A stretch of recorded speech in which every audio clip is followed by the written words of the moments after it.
Welcome back to the Barely Holding On podcast. I'm Kierney. And I'm Ryan. Welcome. Hi, guys. We have a consistent background now, which is so exciting. I know. So exciting. You know, starting this podcast has been very fun. And we've had already our first, I think, little blip, would you say, of trying to record. Oh, God. Oh, yeah. The last time we tried to record, it was something. It was just, we just couldn't get there, which is really weird to say about something where we're just literally talking about random shit most of the time.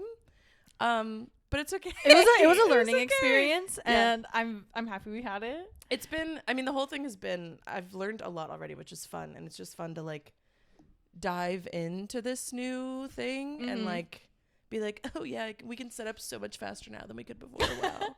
Oh my gosh, trying to figure out the light at first. Oh, that we're not going to talk about it. No, it's like Kierney made a lot of mistakes for two theater kids. Also who have worked in every part of the when theater. You put it that way. Of theater, or and we were outsmarted by a light for one time. It was only one time. Yeah, we figured it out after, so it wasn't too bad. Yeah. But yeah. So did you want to talk about your media of the day? Oh my gosh, yes. Okay, so it's a little bit of a hot take. It's not crazy. All right. But I might get, I don't know, a splash of hatred for it. Oh, okay. Just a splash. Okay. I'm a little nervous, but okay. So have you heard of I would be surprised if you hadn't heard of it, but there is a show that is very popular on Netflix, just came out, went viral. Okay. Called Nobody Wants This. Adam Brody, Kristen Bell. Yes. Okay. She has a podcast, right? Yes, she does. Okay. In the show, yes, she does. I've seen the previews for it. Yeah. It's like a 10 episode series. They just got renewed for season 2. And it was fun. Mm-hmm. I like enjoyed watching it for the most part. Like it was cute. It's rom-com-y, whatever. But honestly, I was just not super impressed. Like I went in. Oh, really? It had been really hyped up by like people I know that had watched it, but mainly the internet. Okay. The internet went crazy for it. And I think, honestly, it might just be because, like, Adam Brody is all grown up and is playing a relatively, like, not even perfect, a relatively emotionally intelligent man. Well, yeah, and he's a cutie. So, like, the point is, I think we just got really excited about not a weird, toxic guy, whatever. Well, especially after the whole Colleen Hoover of it all with how Blake Lively's movie, how that went. And I think that everyone's been itching for a rom-com because that's what that was promoted as. And then now they're pretty... That's fair. They deserve a rom-com right now. Yeah, that's fair. After that and fiasco. So again, like, I didn't hate it. I didn't like dislike it. It was fun. I'll definitely watch season 2. Like it's an easy watch, but there were just parts of it where I was like, oh, I can like envision you guys in the writer's room trying to come up, and it just like was kind of cringy at parts, and I was like, oh man, it just takes it when you get taken out of it. Yeah, you just think about either the camera angles, or you start thinking about the writing, and you're like start thinking about the process, and then you're halfway through the episode, and you're like, oh, oops. Yeah, and part of it was just like, oh, it was just kind of cringy. Man, that's a bummer. But again, fun and flirty. Flirty and thriving. Like I wouldn't give it a bad review. It just was not. I went in with really high expectations because it was hyped up, and that was the detriment. I was like, oh, this is fine. Okay. It's just because of Adam Brody. I feel like that's just what we landed on. Yeah, and I feel like I missed the whole Adam Brody. Like, what was he in? He was in something else, right? I think what kickstarted his career, he was Seth Cohen on the OC. Okay, yeah, because I missed out on like the nerdy OC heartthrob. and well, I missed Gilmore Girls, but more of like a 90210 Gossip Girl. That's what I was thinking of. I didn't watch any of those. I mean, I didn't watch the OC until the pandemic. Just a few years ago. Yeah. So I only know about him because I just watched it in the last 4 years. But and he was in Jennifer's Body too, which I did not know. Oh, fun! Wait, I love that movie. So, fun fact. Okay. Yeah. Maybe we'll have to take a look then. All right. But yeah, that's my media of the day. What about yours? Okay, so speaking of cringy, oh good. What an intro. My media of the day. I mean, would you expect anything less coming from over here? I mean, no, last time I had a good old camel video. This time I have something very very specific, as a very specific audience, I would say. So you've heard of ASMR, right? Obviously, yeah. Okay, so typically it's like the tapping and the whispers. So they kind of moved on to more of like role play. So it'll have like doctors, like a doctor's Naturally, visit. as anything does, we move to role play, of course. Okay. Yeah, you know, the voice actors. We made it weird. They want to get in on it. We made it weird. Yeah. So there's this ASMR channel called Ricky ASMR. He creates cursed ASMR videos, and what I have brought. I hate this cursed internet shit. I love it's I know right up my you do. alley. I God. love a video that makes you so uncomfortable Oh, that it's funny. It's because of you that my Instagram Reels feed is simply just reels that are like, you shouldn't be on the internet. Yeah, and then I send where, them like, to you the because I'm like, comments are oh, what is funny about the video. Those kind of things and also too. sad, but like, you know, Yeah, I do. my feed is I turned do into this question because I send them to you, and I'm like, oh my god, this made me so. And then they keep coming, so it's my own fault. But anyways, so this video is called "Boyfriend Crashes Car and Effing Dies." oh god, So without further ado, Really nice dinner we had. I love spending time with you. You're the only one for me, and I hope you stay with me forever. I love you, and I hope nothing bad ever happens not the to me vrooming in the or you. background. We're gonna get married. Oh no! Oh no! What the fuck? How do you find this shit? wait, it gets better. God, it's over. If there was just one more car, I would have died. Thank So, God it's over.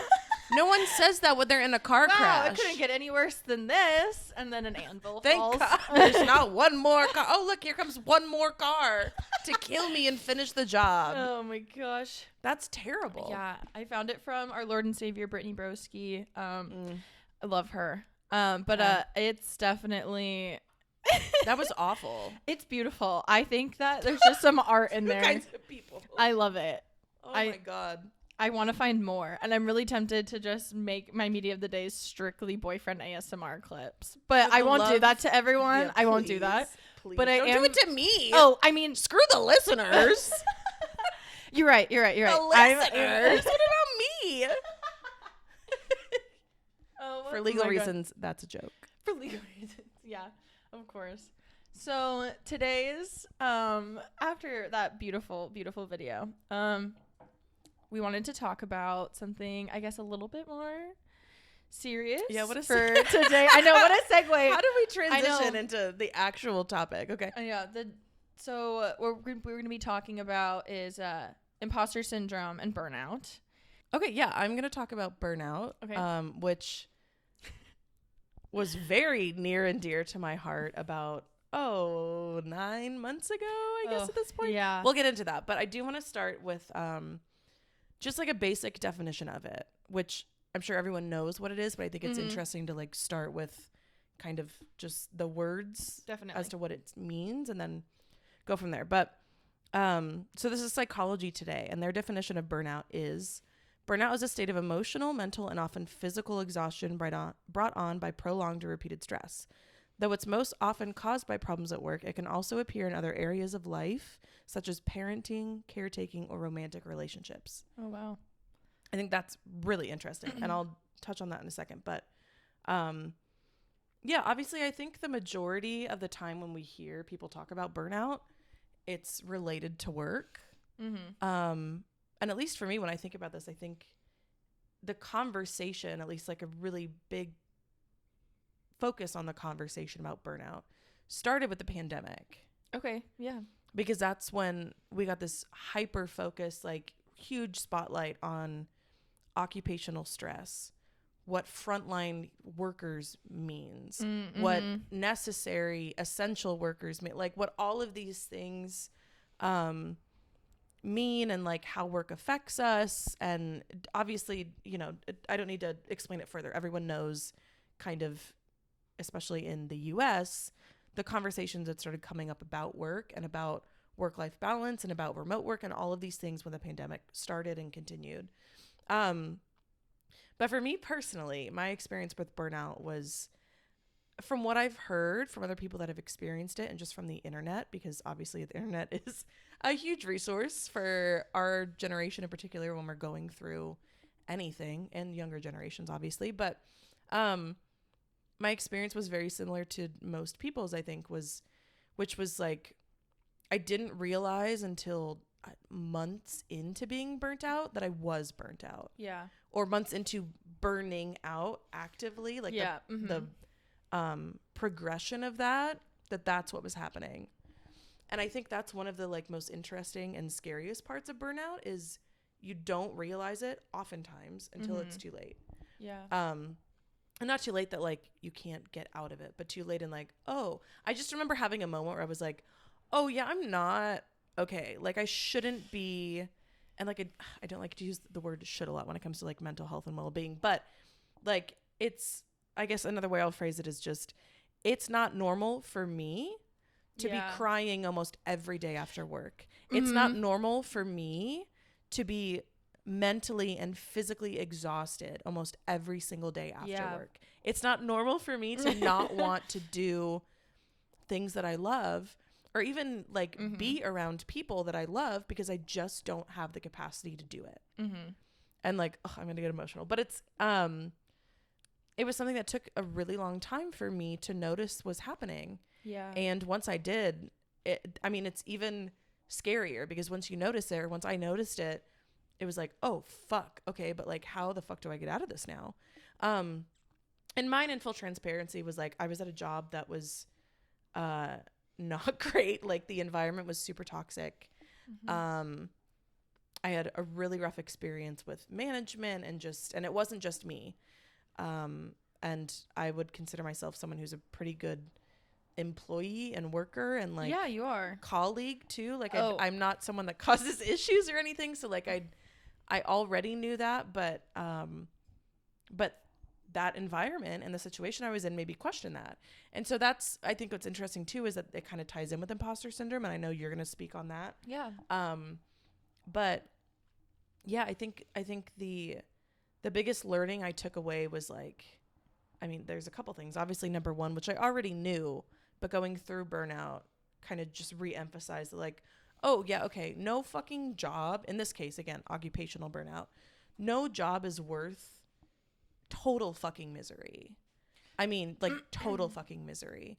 And honestly, there's so many other things that come into play, right? Like if I had had the finances, I would have fucking quit as soon as I realized I was burnt out. It's a privilege to be able to do that. Exactly. And that's also what's hard, because you get stuck in this cycle. And then once you realize that you're burning out or burnt out, and you're in that situation where you can't just go, you can't just leave, and then you're beating yourself up more, and the burnout just gets 10 times worse. Right. And that's kind of what started to happen. Luckily for me, like I had a therapist that I had already kind of started to establish a relationship with, and that was really helpful throughout this. But it really just came down to like, when I was burning out and in burnout, I just, like, my body and brain had no choice but to just be in survival mode. Yeah. It was like, we can't really do anything. We can try to help the survival mode that I'm in, but we can't do anything until I get out of the situation. And then it's going to be healing and dealing with it and trying to come back to life, really, is what it felt like. But it's a really wild experience, because again, it's just like, I didn't know until it was far, far down the path that I was burning out. And it's also, I think, what I don't hear a lot of people talk about is like, it's really hard to explain to others. Oh, I'm definitely getting emotional now, because it's like, it's okay. I felt so out of touch from everything. Yeah. From my family, from Ken, and like people that I saw all the time. It was like, I'm not there was here there was definitely right a now. shift in you, and like we all saw it. And I know that at one point you were able to vocalize it, but then sometimes it makes it kind of like what we were talking about, like with the whole cycle of it. just once you can talk about it, it almost makes it harder.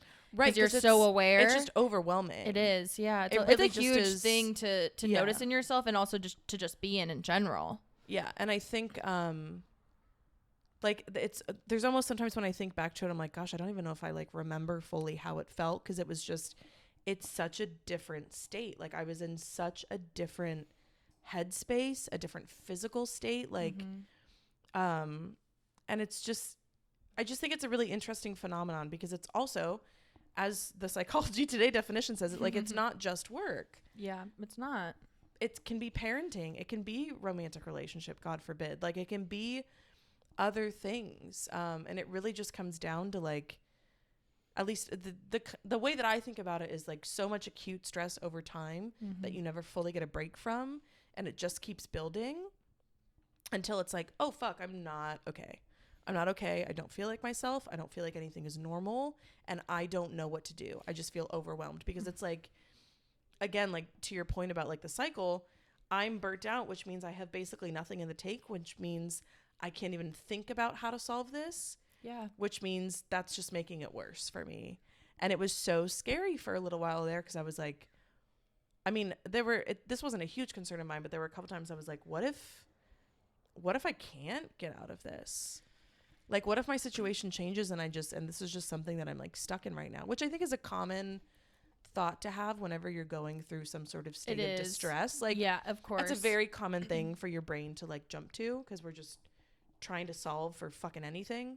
But yeah, it was, I would not recommend to fucking anyone. Like it was, it was objectively terrible, but at the same time, I am grateful to be this far on the other side of it.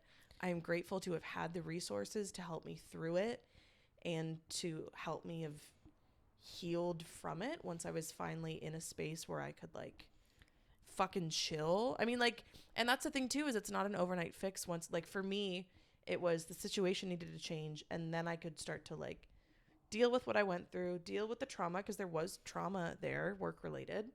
And I don't mean like, you know, again, we're talking like little t trauma. Like we're not talking about like, it's more so of like not knowing if you're doing the right thing or happened to me. Not getting validated in your actions and your work. And yes, I get that. And I mean, it just, I'm not here to villainize the people that created the environment I was in, but I am. I'll fight them. But it was a combination of several things, and it's not worth getting into. Like it doesn't matter. But the point is that I think that's another thing that I came to realize was like it's not anyone's like fault really. Like no one was doing this intentionally, but this environment was created that I think people should be responsible for. Like no one should be creating an environment at work for the people that work for you or work around you where you're like, we're all, newsflash, we're all fucking paid to be here, dude. You didn't win an award and get this job. I think like, it's hard too with people working from home and they don't know when to shut the computer off and they don't know when to walk away as well, and people are overworking. That can perpetuate it, certainly. I think also there's a disconnect when people are working online. I'm not saying that this is the only kind that you can have, but I think that's a big like factor in a lot of people's day-to-day life now. I mean, for me, like my burnout was, I mean, I guess more recent. I haven't been a full-time student in, oh my gosh, years. Yeah. And it's a working, full-time job. Working two jobs. Arguably more doing so that, than a full-time job sometimes. I went to a wedding, which is awesome, but it was just like another thing. And I went, oh my gosh. Oh, Kierney's going to be talking about burnout today, but oh my gosh, am I experiencing it for myself right now? I was like, you feel like you're drowning. You just can't. I'm like, I'm just dog paddling. And I realized that there are steps that you need to be able to take. And like, even if all these factors are going on, they're buzzing around and you keep seeing them everywhere. Like the biggest thing for me was, I mean, I get task like paralysis basically. So for me, it might be a little easier. But I am like, okay, if I do this right now, or if I get this thing done, I'm going to give myself and reward myself this amount of me time and just doing nothing and just.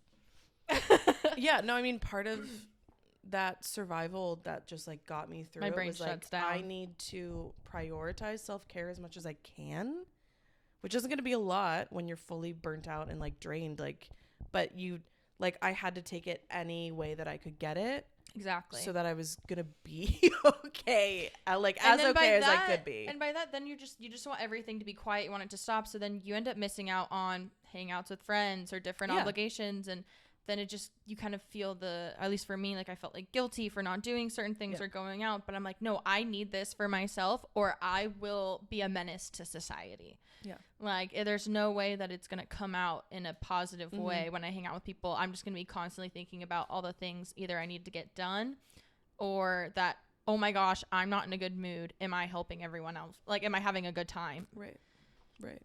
Yeah.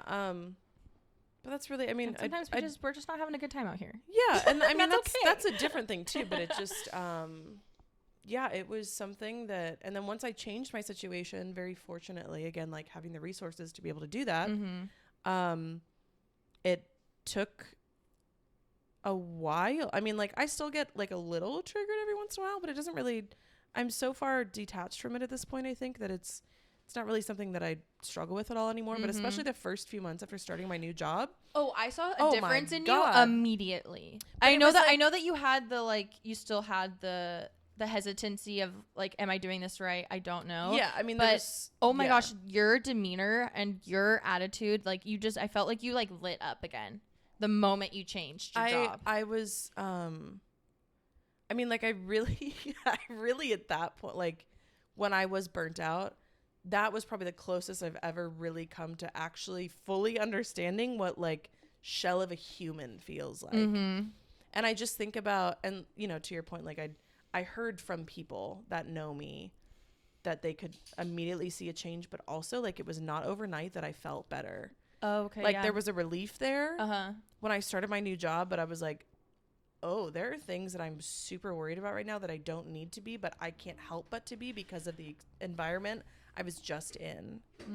And so obviously like burnout when it comes to work is hugely prevalent in our society, I think. But, I mean, I think it's interesting too, to think about burnout for parents and burnout for caretakers. Like that's such a real thing. And I can't really speak on either of those things, but it's obviously very nuanced and it can be applied to a lot of different situations. And, I think it has a huge tie-in with imposter syndrome. At least it did for me. So I want you to speak on that now. Oh gosh. Okay. Let's see. I have to take off my boyfriend ASMR real fast. Okay. So imposter syndrome, according to WebMD, you know, my favorite doctors.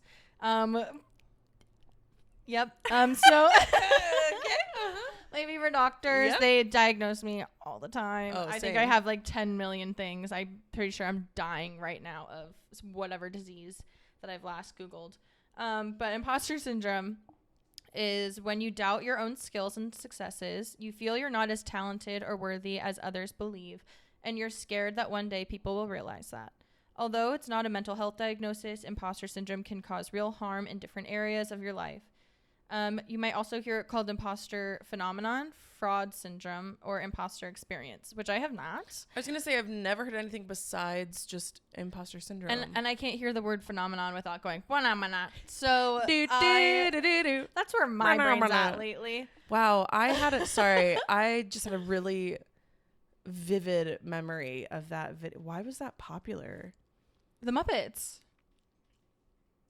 Oh my gosh, this little Muppet. It's like little puppets going, mana, mana. Yeah, but no, I mean, okay. Oh, love the that? Muppets. Sorry, Muppets? Wow, sorry. Miss Muppets. Mary Muffet. But I just mean like that particular clip. Oh, for some reason, like recently? No, for some reason was on like heavy this is so dumb. Was on like heavy rotation for me when I was in like middle school. No, yeah, that makes sense to me.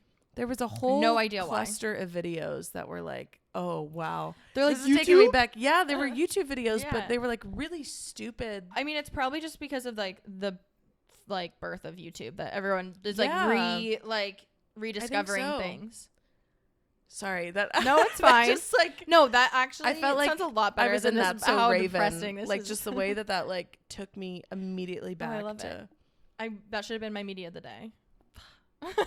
It's okay. Next time. Next time. Okay. Anyways, so imposter get syndrome. serious again. God. I think I have I'm like so uncomfortable when I think about it because so I got reintroduced to this term. I'm in a transfer class at school, and it's helping out transfer students, and each class we have. That's cool. Yeah, it's actually really nice. So like we'll have different topics. I didn't know this. I'm a terrible friend. No, it's okay.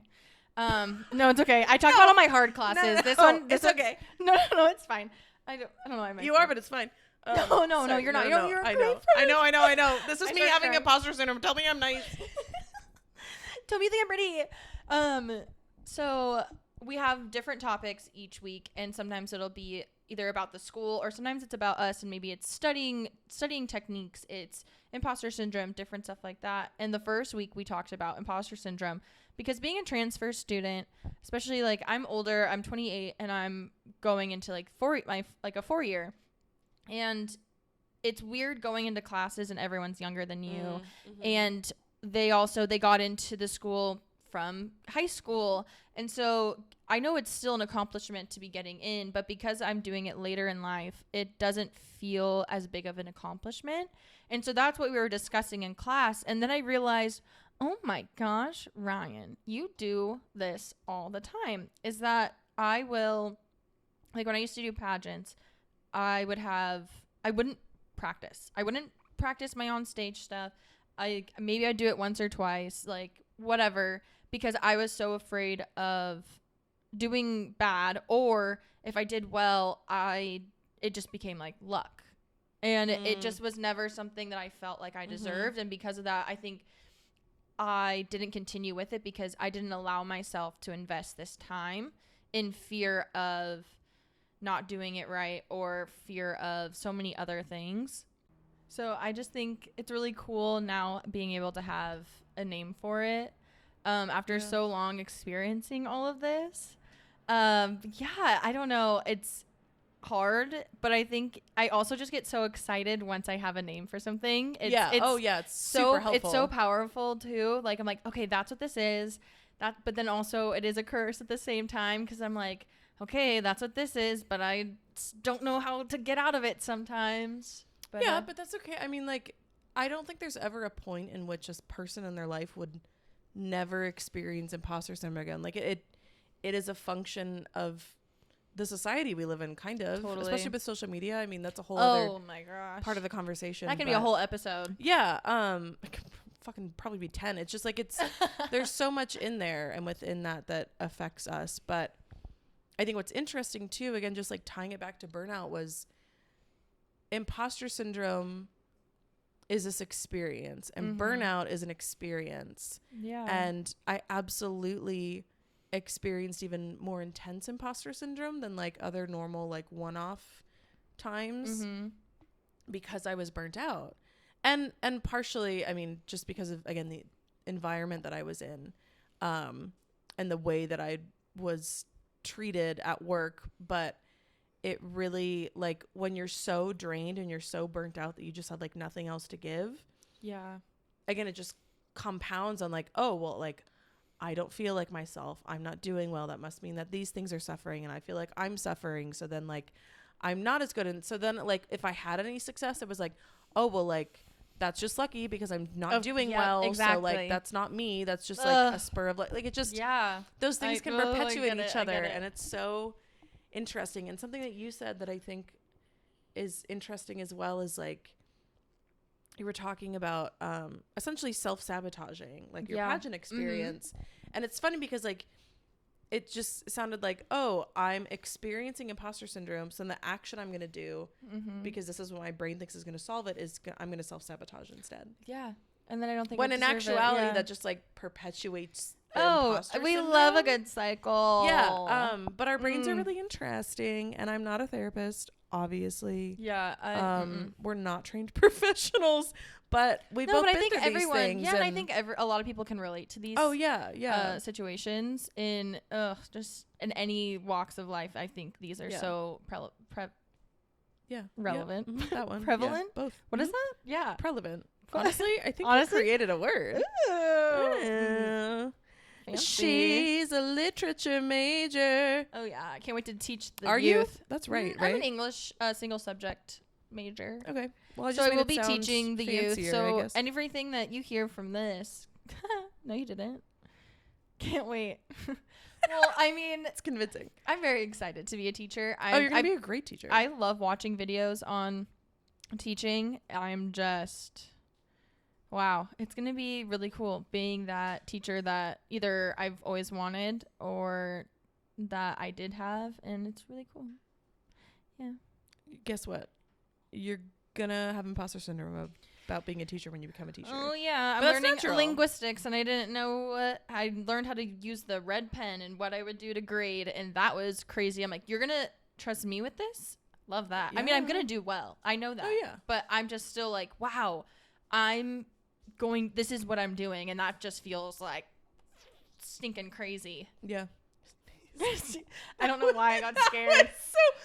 We're talking about stinking crazy. That was teaching, so so I had to like censor myself in my brain. That was so It that is was so the noise is so, astronomical like, in here. your mom a Sorry. little bit, like a stinking crazy in like the best way. Oh Like, yeah, I love am. you. I am Love you, Michelle.